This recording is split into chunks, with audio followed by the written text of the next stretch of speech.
Alright, this is like the 50th time I've fucked it up and need to do this again. God, I feel like such a boomer. Anyway, let's get started. This is Jisatsu 101, one of the big three Denpa VNs. Yeah, let's start. The world, the world, the world. Everything is the world.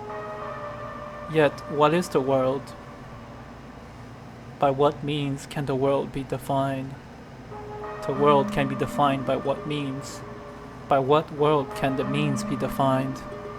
Can be defined by what means the world? Defined by what world can be the means? World by means can be the defined means by what? A hazy mist hangs faintly over my mind. Gelatinized thoughts sluggishly crawl, dripping down my skull. Can a stake be driven into this endless chaos? Is it possible to drive in a stake as a fixed point? For example, what might that be? For someone like me, who can no longer find certainty in thoughts, what is left for me? For example, could it be action? Or could it be something else? Something else. 101 Methods of Suicide. What's up with that guy? Trying to get attention, probably. This is bad. He's dead if he falls. How high is it? 10 meters maybe? 100 meters. No way it's that much. Still, he died if he fell, right? Would he though? Aren't the police coming? Did anyone call them? Whoa, he's close. What are the teachers doing? This is bad. Do you think you can make it across? Is this a suicide attempt? A thrill seeker? Is this some kind of publicity stunt? Circus advertising? Tightrope walking promo? Seriously, this is bad. What year is he? Does anyone know him here? No idea. Somebody called the police already. Is he a baseball team guy? No clue. What happens if he falls? He'll die, won't he? Will he though? He'll die, right?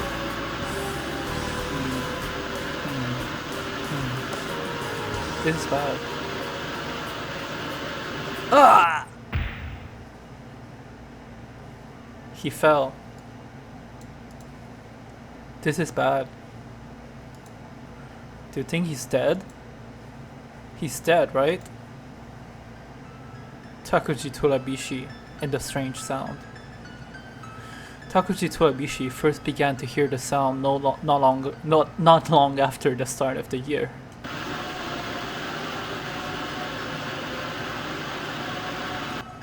Low, undulating, and distant. It sounded like a radio static, but it could also have been the gentle lapping of waves. It felt akin to the rain heard outside a window while half asleep. Yet, it also felt like none of these things. He wondered if it was coming from a nearby factory, but that did not seem to be the case. It seemed like only Takuji could hear it. And the kind of legacy of the name Takuji and Denpa games. Well, there's only 2 of them, but yeah, it's kind of. He quickly realized it was a hallucination. He questioned if it was some kind of ear disorder, but apart from hearing the sound, he had no other symptoms or impairments. The routine health checkup at school, as always, diagnosed him as having no abnormalities. Yet, the sound persisted. Every few months, just when he had forgotten about it, the sound would resonate again within Takuji's ears.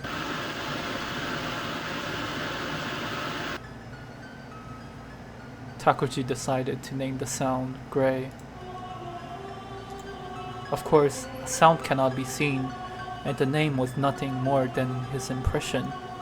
but Gray fit the sterile texture of the sound so perfectly that it settled into place with uncanny ease. Once he had named it, there was no restating it into any other word. The sound, outlined and defined as Gray, took root in Takuji's world under that name. Besides, Takuji reasoned, even the smallest of insects has a name. Why shouldn't my sound have a name?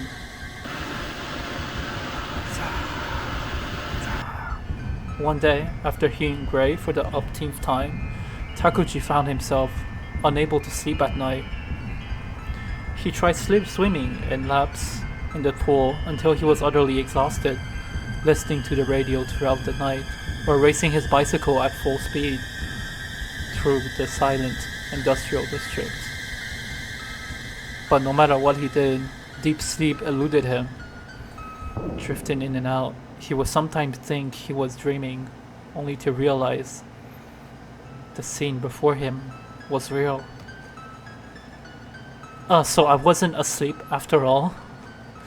And he was often left in disbelief.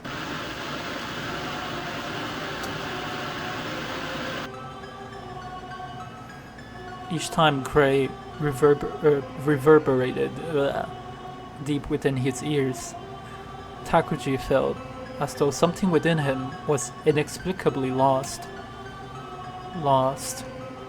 He could not clearly define what it was.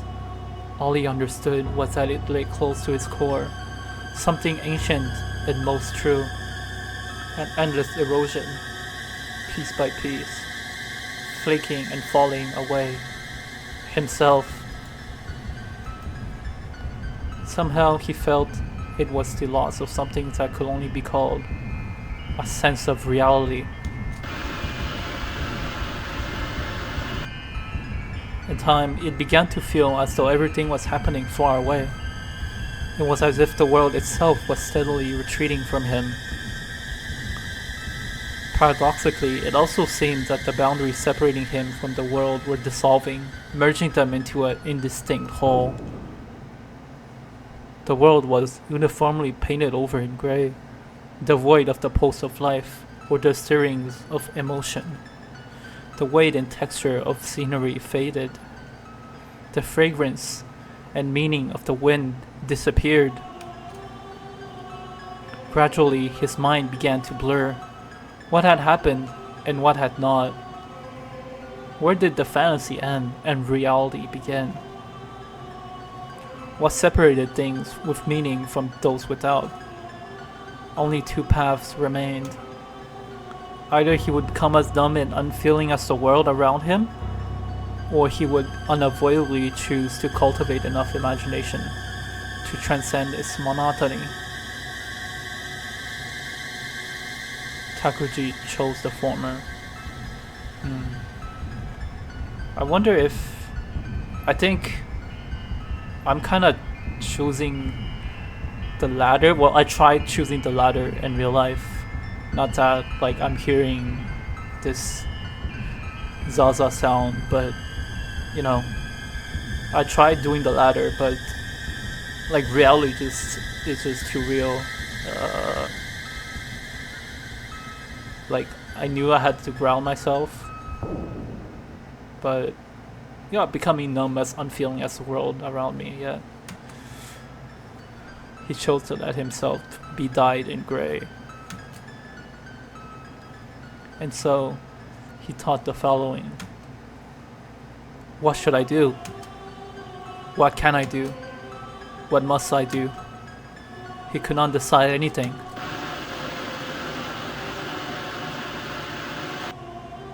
July 30th, 2001. A heavy night. Damp darkness. A bed covered in sweat. A ceiling board looming oppressively overhead. Enveloped by all of this, Takuji once heard gray. That sound, like gritty, screaming air, clinging and suffocating. Sound. A sound. What's this sound? Is this in my head? Is something creaking? Or is it the sound of the world turning gray, like sand, and crumbling apart from its edges.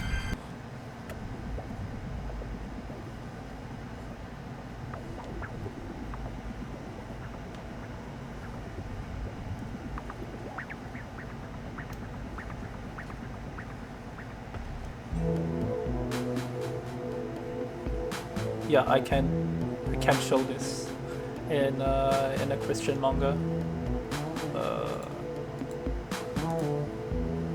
Raising his head slightly from the pillow, Takuji looked towards his feet. Standing there in the dim light was his younger stepsister, Samomo. The hem of her white negligee fluttered in the warm, stagnant night air. How strange, Takuji thought, because there was not even the slightest trace of a breeze in the room. Is this a delusion? Ignoring Takuji's question, Samomo spoke in a flat, emotionless tone. It doesn't mean if you climb up or climb down. Either way, it's all the same. What are you talking about? The ladder. The ladder? Please don't ask me anything more.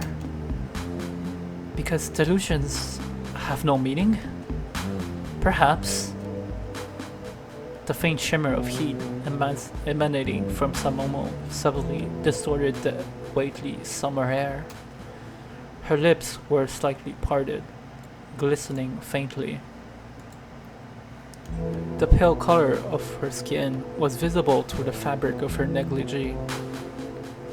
Two small curves rose and fell with the rhythm of her breathing. Even in the dim light, her flushed cheeks were cheeks. I like how the way I said cheeks.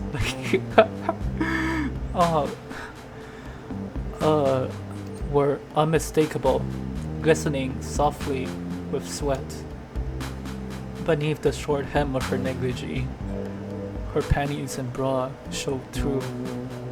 Simple white underwear with only a small ribbon attached to it. Dipping her hands into the hem of the negligee, Samomo slightly leaned her upper body towards. She pinched the ends of her panties and smoothly slipped them off both her legs. She held the white curled up underwear in her hands, and then she took it up to her nose and inhaled gently. Yeah, just take a whiff of it.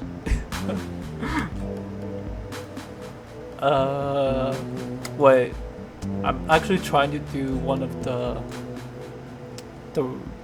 routes. So, and plus, I'm not sure if I wanna go do this with Samomo.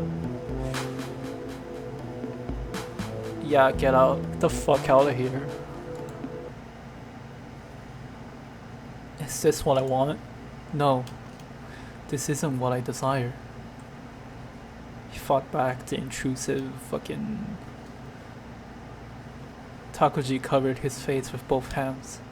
After letting out a single large sigh, he closed his eyes again. When he opened them once more, the ventilation fan was still spinning, and silence lingered in the air. Only Samomo's presence was missing. July 30th, 2001. A heavy night. Damp darkness. A bed covered in sweat. Wait, how long have I been call this for? Okay. A bed covered in sweat. A ceiling board looming oppressively overhead. Reality had overturned. Maybe. The Torabishi family's dining table. Morning. On the dining table, a fork and knife lay neatly arranged. A knife shaped like a lightning bolt. Staring blankly at it, Takuji murmured softly, "Maybe I should just die." The words lingered heavily at the bottom of the dining room, like an ominous cloud of gas. The knife lay before his eyes, a knife shaped like a lightning bolt. If I were to plunge this into my carotid artery, I would die, right? To die. Death. At this point, for Takuji, seriously contemplating death was the only way he could feel alive. The various elements that death entitled, pain, blood loss, fear, still remained tangible within him. He could clearly grasp what death was. For Takuji, pondering the unknown realm of death was easier than reflecting on the life he was currently living. He placed death alongside life. He touched, tasted, smelled, and examined both, seeking their differences. It was only through this process that Takuji could begin to imagine the contours of what life truly was. To be able to die is proof that one is alive. A dead person cannot die. I can die. Therefore, I am not dead. End of proof. However, imagining death in a truly real sense was exceedingly difficult. This was because merely thinking about death does not equate to actually dying. And naturally, he had never experienced death before. Can a man who has never eaten steak accurately describe steak? Can a woman who has never seen the sea accurately sing of seagulls? Can a person who has never said goodbye truly understand loneliness? Truth nuke. So, lately he has found comfort and indulging in the sweetness of self-loathing. I'm a hopeless human being, lusting after my younger stepsister. Takuji thought to himself. Thinking this way made him feel disgusted, sink into an unbearable mood, and from there he could vividly imagine suicide. He could vividly become unaware of life. A shallow, clueless female TV anchor was speaking.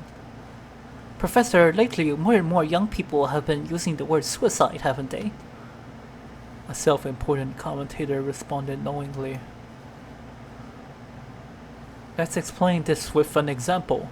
Sometimes at a social gathering or at a drinking party, there's a girl who seems, I don't like it British, sounds like pseudo-ass British accent, but there's a girl who seems kind of out of place, sitting on the sidelines and not really part of the group. She might quietly say something like, I can see spirits. Oh yes, I've seen that happen. She might say something like, look, well, there's an old man with white hair standing in that corner. Well, that's the kind of thing she says. The mentality of young people hinting at suicide feels somewhat similar to that, in my opinion. What do you mean? At social gatherings, this girl lacks what you might call weapons. For example, beauty, conversational skills, charm, those qualities that would have been effective in a gathering like that. She doesn't have them. So, as an easy way to assert her presence, she says, I can see things. She's saying, I have this special ability. Saying I can see becomes a weapon, compensating for her lack of beauty, conversational skills, or charm. Whether it's true or not, only she knows. Only she knows. But if it's real, then it's no small thing. Because there could be a ghost standing right behind you. Haha, so the people around her make a big fuss and focus their attention on her.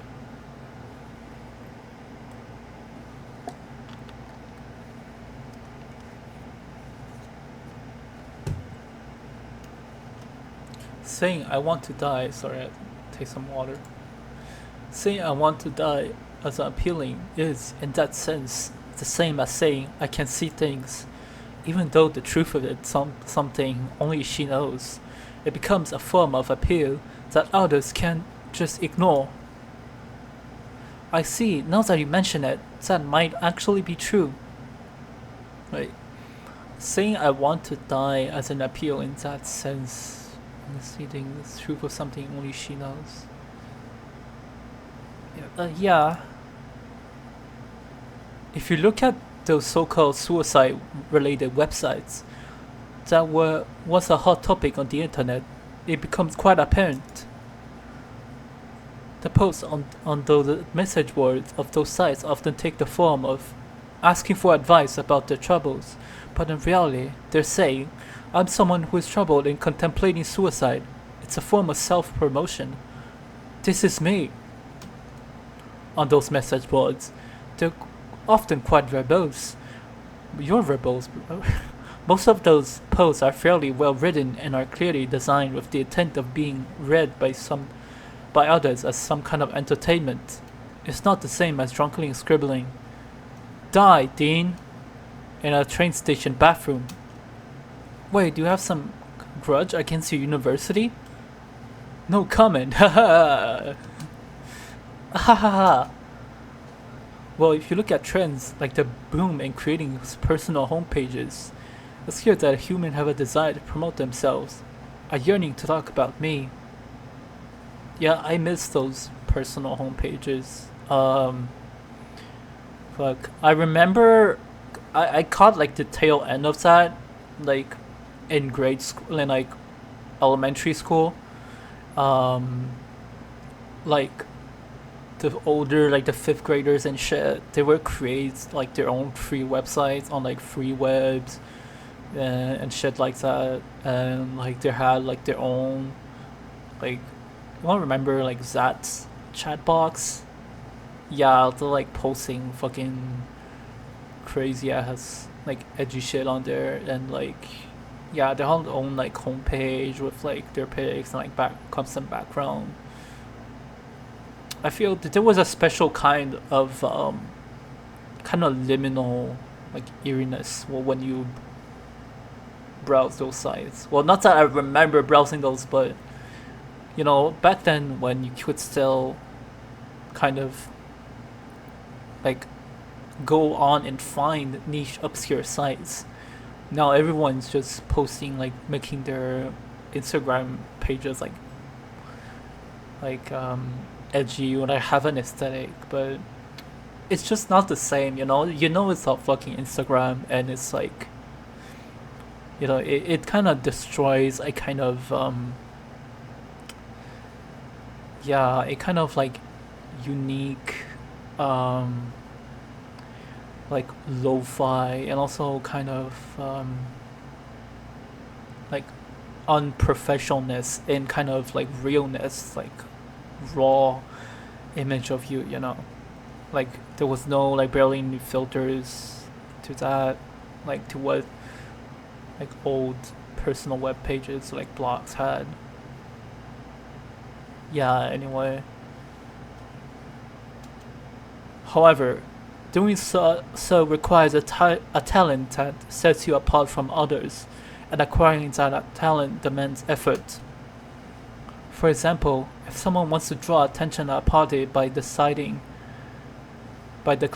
"Tomorrow I'll build an atomic bomb and destroy the parliament," that statement requires a certain level of believability or realism. But I sound like fucking like deeper voice, Stewie Griffin or some shit doing this voice. God, I don't know what's a commentator like an expert ass voice. It would need the person making the claim to be someone from a science background or someone with connection to an underground network. In short, it requires a kind of license. But if you return to something that doesn't require a license, for example, claiming, "Tomorrow I'm going to the pachinko parlor," the level of appeal is much lower. God, I wish we had pachinko here, or like horse racing. But don't have pachinko much. We don't have pachinko much at all in the West, and like horse racing. I think there are horse racing in some cities, but it's like more rare. You know, it's not like, you know, it's like really popular and like dense kind of form of gambling, like it is in like Japan and stuff. That's when they turn to saying, I'm going to kill myself, or I've cut my wrist before. Suicide doesn't require any kind of license, and because it's a matter of life and death, it has a high level of appeal.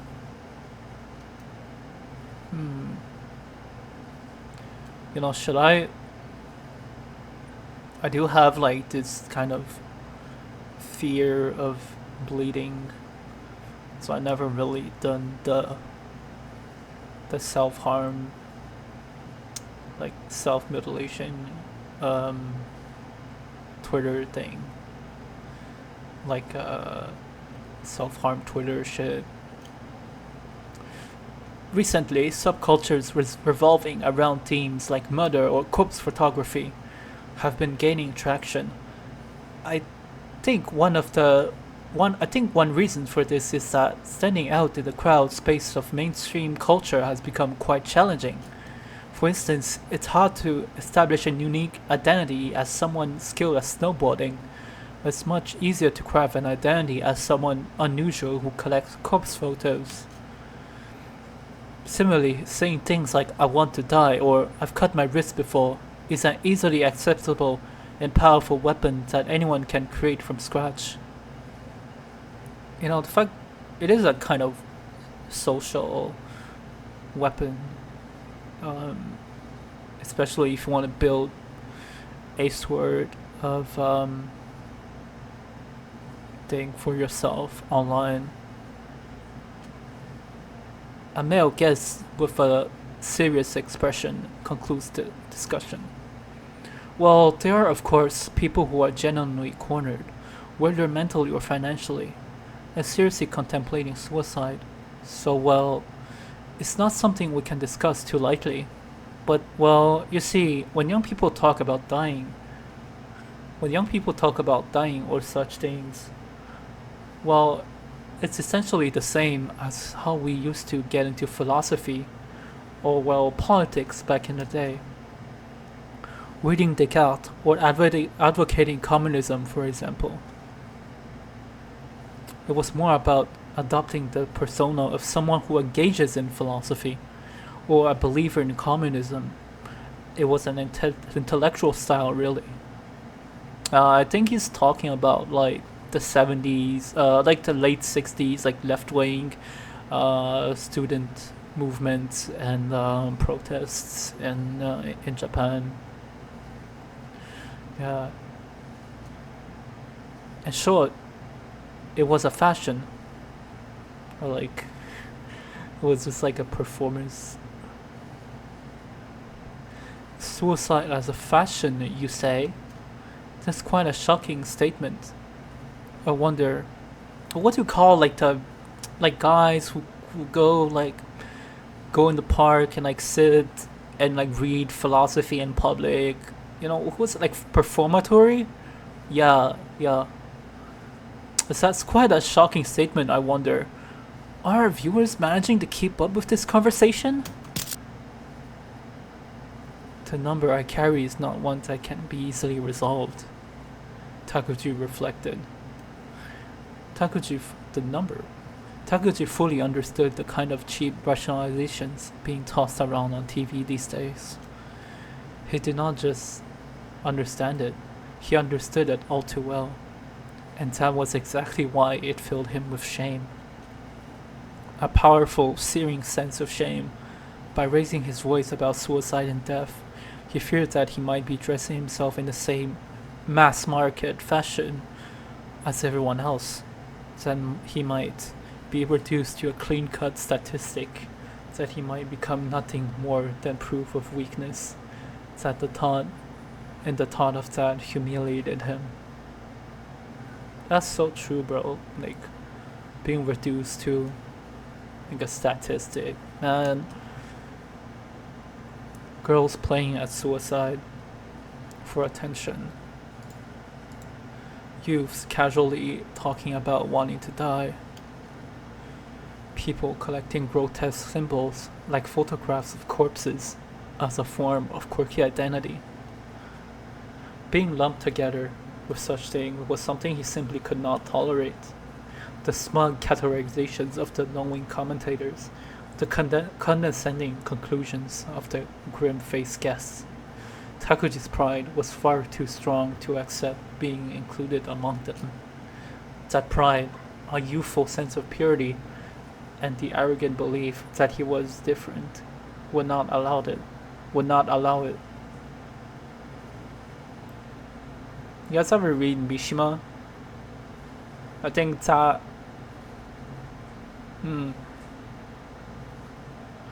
I think these these last couple of sentences kind of reminded me of, well, it's worded in a way that's a lot more like familiar and grounded, but it's kind of remind me of Runaway Horses, the main character in the novel Runaway Horses by Yukio Mishima. Kinda, I guess. Maybe just because I'm reading it right now. So there are many pains that can be softened by speaking them aloud. Knowing this, people often share their troubles, sometimes jokingly, sometimes earnestly, as a means of relief. Yeah, like sharing like self-deprecating like shit posts, stuff like that. But Takuji had turned his back on such solace, choosing instead to confront the version of himself consumed by thoughts of death head on. Those dark reflections were buried deep into his chest, where they festered and crystallized into something grotesque.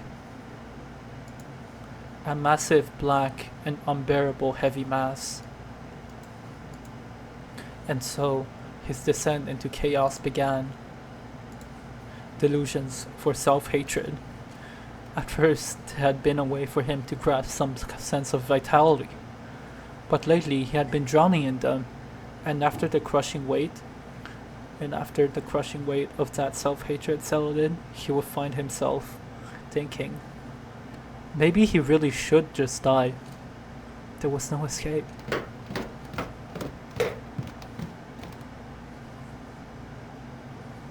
Good morning, Oni-chan. You're up? Good morning. Sorry, I couldn't make anything too special, but I did manage to put something together. Please have some. Thanks. Sorry for the trouble. No, not at all. Since Mom and Dad are away on their trip, it's up to me, isn't it? Oni-chan?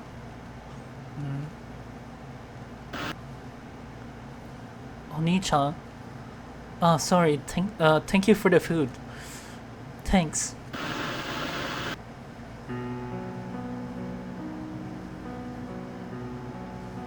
Yeah, should I read that? Yeah, I'm not. I'm just gonna kind of comment on these.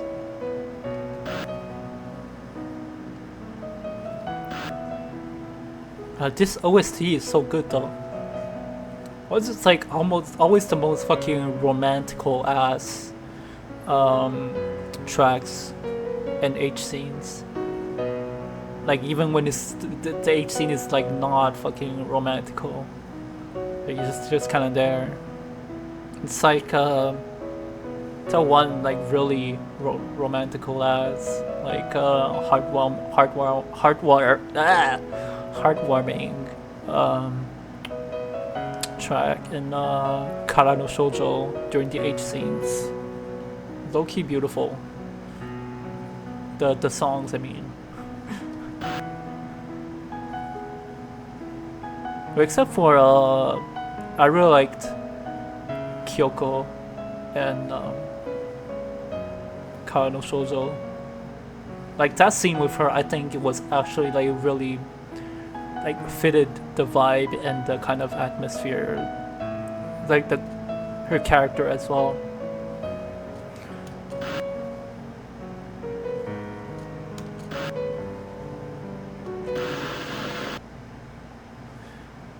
Yeah, luckily I think like during later in the game, Jisatsu 101 kind of chills a bit with the H scenes. A girl, his stepsister. Oh, I forgot to read to wait to school. A girl, his stepsister, only 2 years younger than him. The role of stepbrother was not something Takuji chose to take on. When Takuji entered middle school, his parents remarried, so that was all. Even so, Takuji respected the contract his parents decided and followed it. But when they passed each other in the hallway after bathing, when they happened to meet in front of the bathroom, when her arm peeking out from the sleeve of her t-shirt caught his eye, when he caught a glimpse of her pristine white underwear in the laundry basket, and when their parents left together on a trip somewhere, Takuji's resolve wavered. How was school lately? Takuji asked. Huh? School, you're getting along okay at school? Yeah, it's alright, I guess. You mentioned that girl, Murakami, from your class before. You mean Kamimura-san? Yes, that's right. That girl, Murakami, is she still messing with you? No, we made up already. Really? Yeah. If it keeps happening, you should tell me. Telling the teachers won't solve anything. They'll just call you a snitch, and it'll only get worse. If I tell you, Oni-chan, will you do something about it? Yeah, I'll make sure it stops, even if I have to knock some sense into them. You'd protect me? Of course. You're too kind. You're so kind that you can't stand up for yourself sometimes. That's why they take advantage of you. Maybe you're right. Trying to lighten the mood, Takuji spoke cheerfully. But man, you know, I don't get today's youth. Huh? I mean, if there were a girl who's smart, graceful, good at home stuff, sweet, and cute in my class, guys my age wouldn't let her out of their sight. Yeah, maybe that's also a fucking issue. I don't know. Your age. You're only 2 years older than me. Hey, 2 years is a big difference.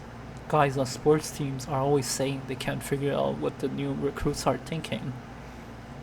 They're always complaining about how the newbies have no sense of courtesy or common sense. Like they're aliens from a different planet. So does that mean you don't get me either? I get you. We've been together for a long time, haven't we? Really? Yeah, I do.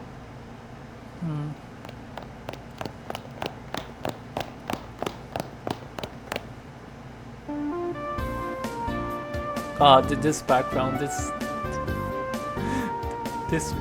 track. It's so fun for real. It's like a late 90s ending song to like a slice of life gag anime. You know, you see the characters like pedaling on their bicycles after school at the sunset, like along a riverbank, you know. Momiji, good morning. Good morning. Momiji Kanagi, a girl with short cropped hair and striking white eyes. Though not particularly tall, her long limbs made her appear lean and elegant. Good morning. The perfect weather just before summer break. Love it, love it! Wait, I feel I didn't deliver that well. Good morning. The perfect weather just before summer break. Love it, love it! Momiji cheerfully slapped Takuji's back and laughed. Yeah, I can do like a cheerful tomboy voice. Every small gesture of hers seemed packed with energy. Could it be that more life dwells within Momiji than in others? That she had an inextinguishable fire burn within her at all times? That was the impression she gave. She's nothing like me, Takuji thought. She could choose. Rather than blending into a grey canvas, she had the vitality, the colors to fully paint her own life upon it. That was a choice Takuji could not make, and it was part of why he felt a twinge of inferiority towards Momiji these days. Yo, that's so real a feeling though. What's up with that gloomy face first thing in the morning? Morning? Hey, a bright morning. Running into your cute childhood friend on the way to school. How can you not smile at a moment like this? Go ahead and keep shouting on your own. At that moment, Sawamo hesitantly spoke up. Oni-chan, I'll go on ahead. See you later. I can't do a good Oni-chan? I can't do that with a straight face. Oni-chan. Oni-chan? Yeah. Samomo? Samomo-chan?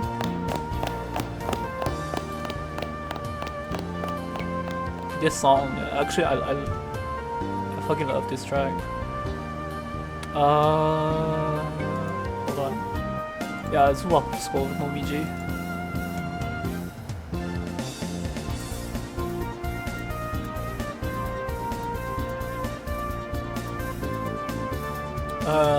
Yeah, we're gonna stay nonchalant for this one.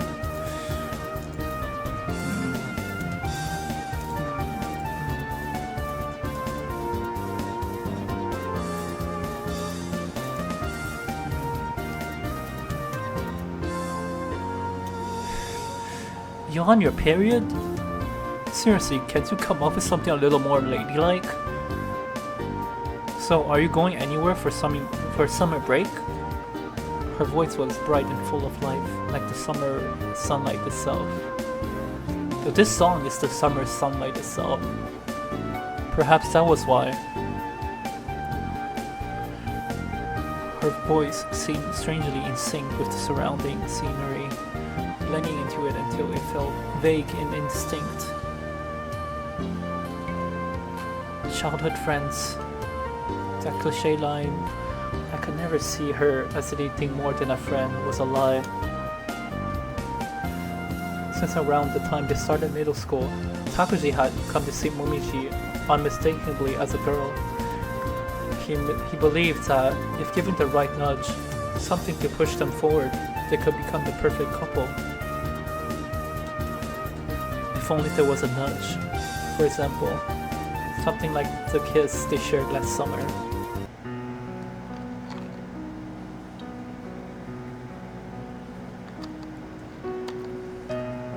Okay, low-key though.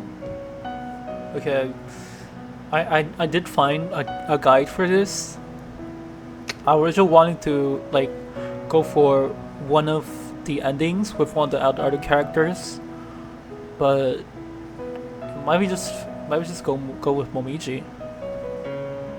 I mean, I did play through this once, and I got into the Momiji route by accident. And I did like it, but yeah, it was kind of clunky because like I kind of was just like fucking around. By the end, like I didn't really follow the guide, but it was a year ago.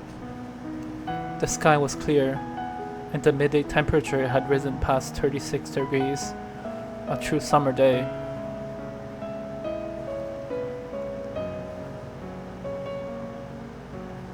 But I'm not sure if like even can get the rights. Like, cause you need to, yeah, cause there's a lot of choices. Anyway, by evening, a breeze began to stir.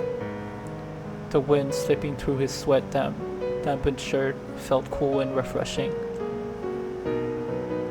In the quiet stillness, only the twilight filled the air, carrying the languid promise of night on its back. From the windows of nearby houses, the aroma of dinner drifted out. Takuji and Momiji walked together in the sweet atmosphere. Wait, this is actually good wording.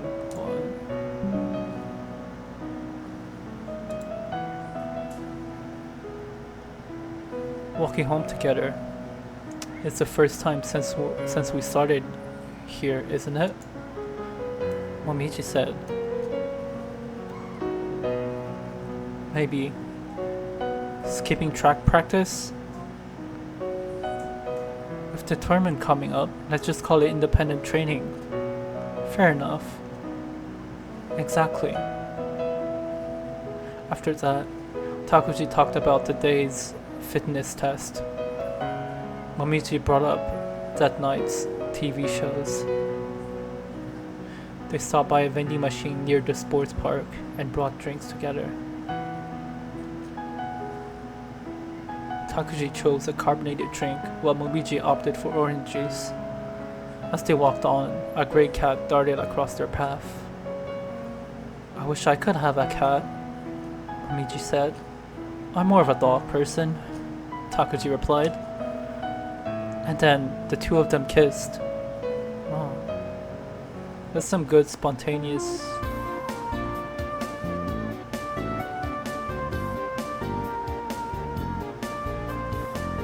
It's funny how like you can feel these moments kind of happen in real life. Not that I know that, of course. It's always so complicated in real life with 3D. I heard your uncle and aunt on a trip. That's what my mom said. She was like, we haven't gone on a trip together in over 10 years. And then my dad got all worked up. Do you think I'm working overtime for every day? Spending my weekends playing golf with clients, he said. Totally predictable, right? And then mom? Momichi's voice blended with the sound of the cicadas, dissolving into an indistinct blur. Only the movement of her lips seemed to stand out strangely, as if disconnected from the rest of the world.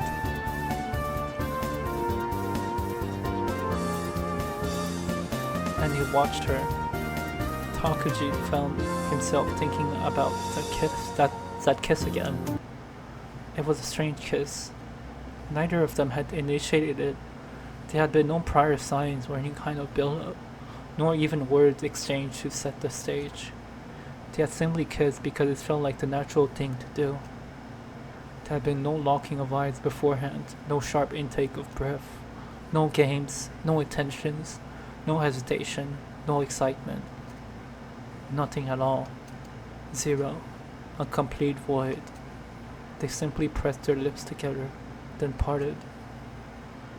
Even after the kiss, Momiji said nothing in particular. She gave a gentle smile, like the kind shared between accomplices. At the same time, it felt like a mildly exasperated comment on the strangeness of the situation.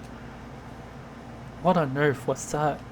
The question sank like an anchor to the bottom of Takuji's heart, but he felt that asking Momiji would be pointless. He suspected that Momiji, too, was carrying the same question. In front of Momiji's house, they waved goodbye to each other. See you. Yeah, see you. And Takuji thought that starting tomorrow, the two of them would probably become a couple. The situation did not feel like this, though. It felt like the result of a love fortune from a crystal ball, one belonging to some stranger in a far-off world. That was how it felt. And even so, that kiss had not led anywhere. Takuji and Momiji never became a couple. and all kind of drama unfolded from it. The next morning, Momiji showed up as usual, cheerful as ever, saying, "Such nice weather today. Feels great, doesn't it?" She talked about the TV show she had watched the previous night. And then, "Don't get the wrong idea, please, about last night, okay?" She said bluntly as if it were nothing. "Hello, are you listening, Takuji Torabishi-kun?" "Huh? You weren't listening, were you? To what I was saying. Wait, how did it end? Get the wrong idea about last night. Oh, sorry. Summer fatigue? Maybe. Since this morning? Apparently." Momiji let out a sigh, lamenting the situation. "Are you eating properly?" "Yeah, just the usual." Hey. Huh? Well, you see, I was just wondering what you're planning to do for lunch today. If you're just going to grab some bread from the cafeteria. Good morning. A voice interrupted, right by his ear. Startled, he turned around, and there, standing quietly behind him, was a girl. Takuji knew her name.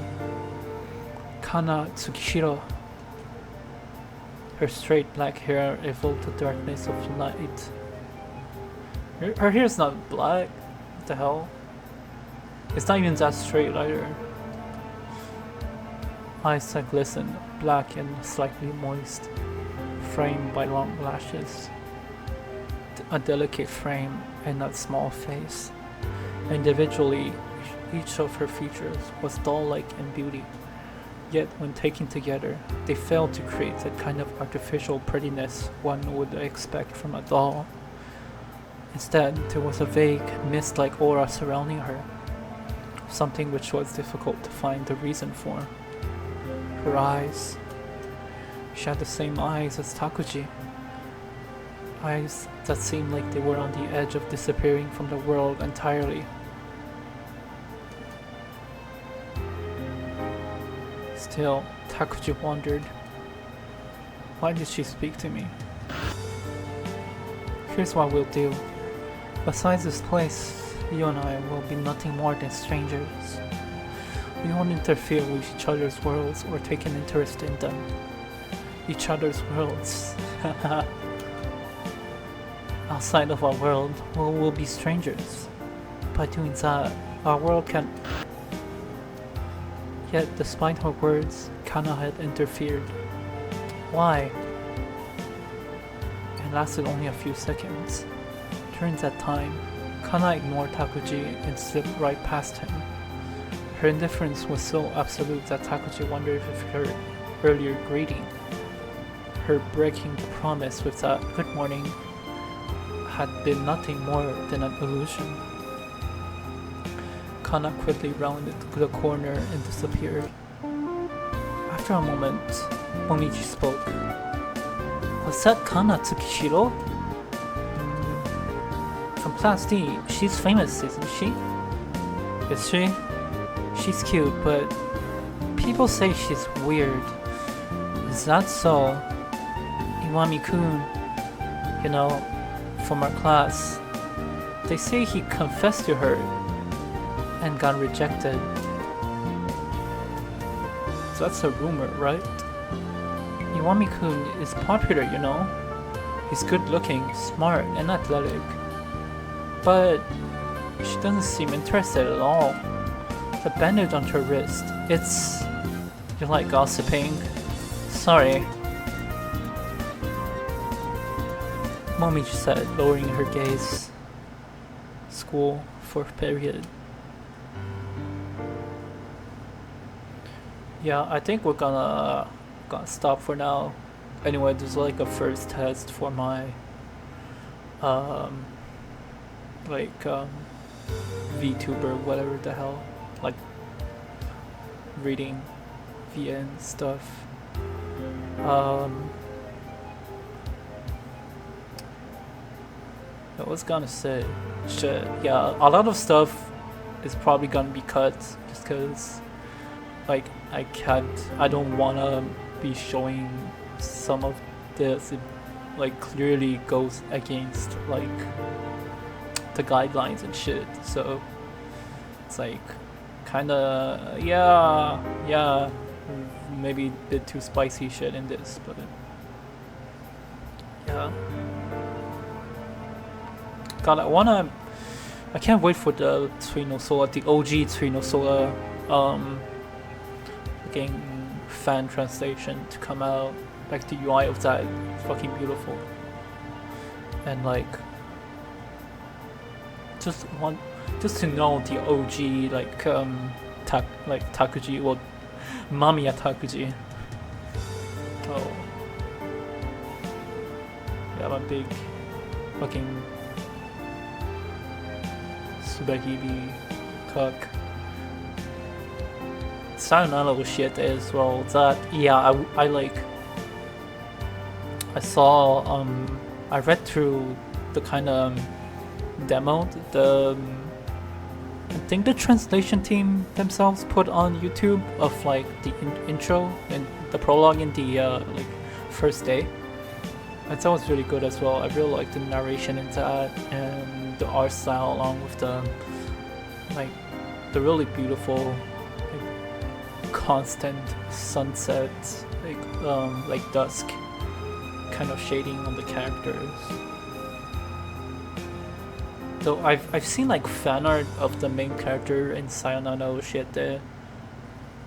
Like, wonder where like is that like just like a fan like a headcanon thing, or did he appear? Because I don't think that guy like has like a visual in game, you know. Anyway, yeah. Oyasumi and yeah, see y'all soon. Maybe I'll start. I still don't know what the fuck I'm gonna do with this. I wanna play some Musume. That I do want to play on stream. I don't know what like visual novel I want to play on stream, but definitely not something I have to fucking like censor a fuck ton or like much at all really. But I don't want it to be something I want to like really take my time to read as well. Maybe reread some ones and like if I want to stream, then visual novels reading. I feel like is there even like do people do that, like just read stuff and stream? Maybe it'll be just like a YouTube thing. Like this will be like part 1 of like part whatever of Jisatsu 101, which I guess will be a lot easier for me because I can't edit. I gotta censor all the weird shit. Yeah. Good night, and yeah, I'll see y'all sometime, I guess.